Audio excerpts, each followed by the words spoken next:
Greetings, ladies and gentlemen.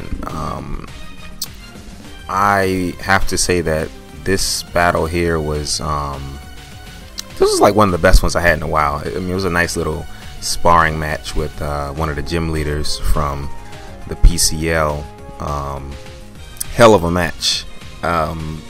Like, the ending will probably blow your mind. Like, it's never really happened to me in a battle, which is why I thought that it was like it just had to go on YouTube. Like, seriously. But anyways, let me jump into this this thing we call the sparring match, which was really World War III. As you saw, I just took out his Electivire with the Umbreon, whatever. Now I brought this Scarman, but he pretty much forced me out with his Torkoal, and he went for the Will-O-Wisp or whatever. And I didn't really know exactly what to expect from this thing because I don't really see a whole bunch of them. Now personally, I run a Shell Smash Torkoal, so I knew that there was a possibility for that, but in all honesty, I didn't know what was to come from this thing. Now, it would have been nice if he actually wasn't fire type, because, you know, I would have been able to, you know, get that burn with the synchronize or whatever. But we're kind of just going back and forth here. He's like spamming flamethrower. I went for the heal bell to just kind of get that burn off me. You know, don't want to have too much residual damage. Now he brings in his Medicham, which was, you know, a solid switch. You know, he knew that he could pretty much force me out or whatever. But he goes for the fake out, and you know, I didn't really bother to switch because I didn't really care if he, well, I mean, I guess I did care if he KO'd the Umbreon or not, but I mean, it wasn't a huge deal. You know, my team is pretty tanky, like, collectively, whatever. But he brings this turtle back in, or tortoise, and you know, I hit him with the foul play, pop the balloon. That's a plus. I don't think this team, I don't think anything had ground type moves on this team. I'm not sure, but it was good that I popped that balloon. But he burns me once again, and he's only doing it because he knows that it's gonna pretty much at some point force me into like going for a heal bell. So I just switch out so I don't, you know, rack up too much residual damage, and I bring in this Tentacruel here, and he goes for the second Will-O-Wisp because he pretty much like saw the switch coming. I mean, it was a pretty ballsy but accurate move. And I just go straight for the Scald because I wanted him to bring in that Medicham so I can, you know, get like a burn potentially. But he brings this thing in, predicting a rapid spin.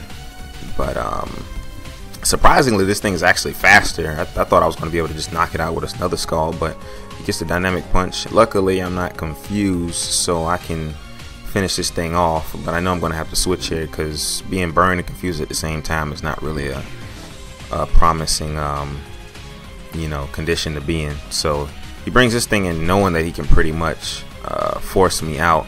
Now I was going to go to Umbreon, but I didn't want to get, you know, suckered into catching a low kick or whatever, which is what he carries on his Medicham or whatever. So I bring this, once he KOs my Tentacruel, I bring in this Scarm here, and tell you the truth, I didn't know what else to expect. I didn't know if he carried the Thunder Punch or not, so I just stayed in and went straight for the Brave Bird because I was going to survive whatever it was, even if it was by a little bit. So that's what I did. He brings in this turtle here, and I believe I go for the Hail Bell here, or a Wish, probably a Wish. I can't remember. Yeah, I went for the Wish here, or whatever. And what happened? I mean, this wasn't that long ago. Okay, so I do switch. Okay, yeah, and then I bring Scarm back in just to kind of replenish that HP a little, because this one actually has a Rocky Helmet, and that was incredibly close to being KO'd just now. So I think that was a pretty solid move to switch it, you know, into for that Wish. But he brings in his bulky Gyarados, which it's pretty darn bulky, like, and you'll see what I mean later on in this battle. But he goes for the T-Wave, and when he did that, that's pretty much what confirmed, you know, that it was bulky. But I don't really care about paralysis, of course, because I have Umbreon in the background that can pretty much bail me out of this status condition. or whatever, and plus it gives me a little protection from this Torkoal here, you know, from the Will-O-Wisp, so I can actually do some damage on his Medicham if it comes down to it. But I bring this guy in and he pretty much whacks me with the flamethrower, which is fine.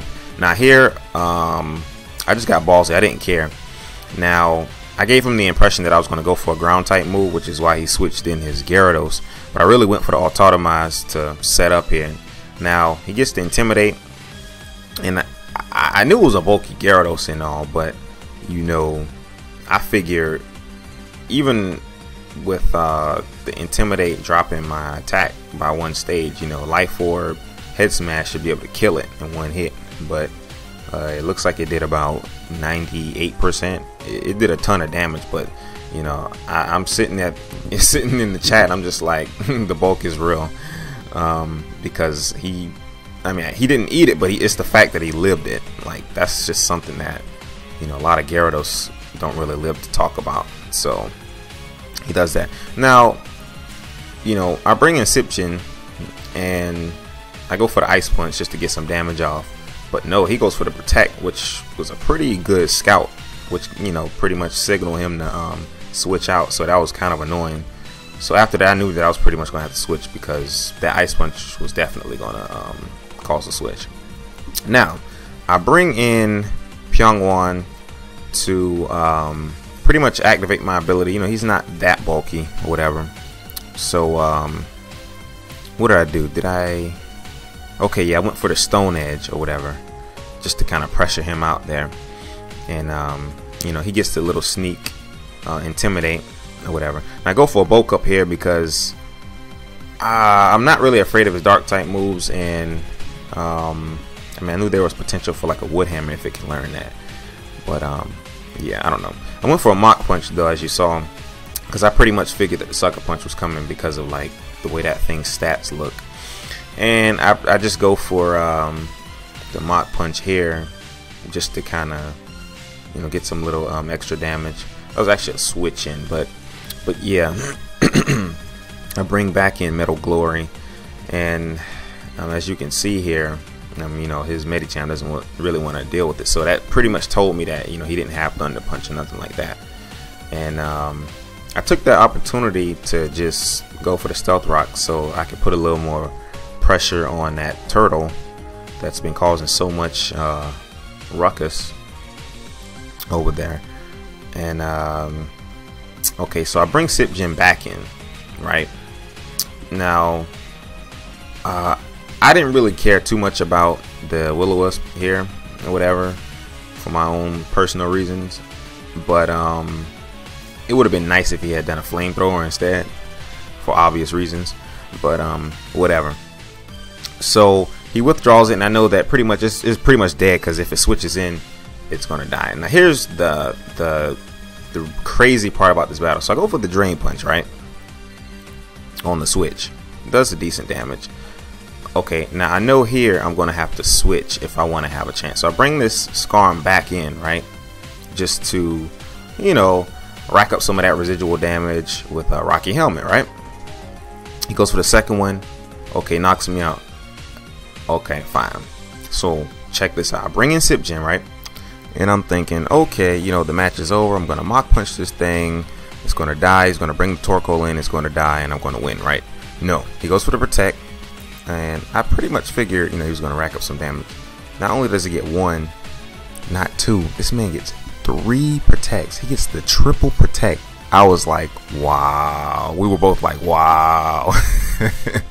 So I told him, you know, this is going on YouTube, because, like, I mean, it's never really happened for me in a battle. So I mean, it was an excellent match. So you know, if you enjoyed it, please leave a comment. Thanks for watching.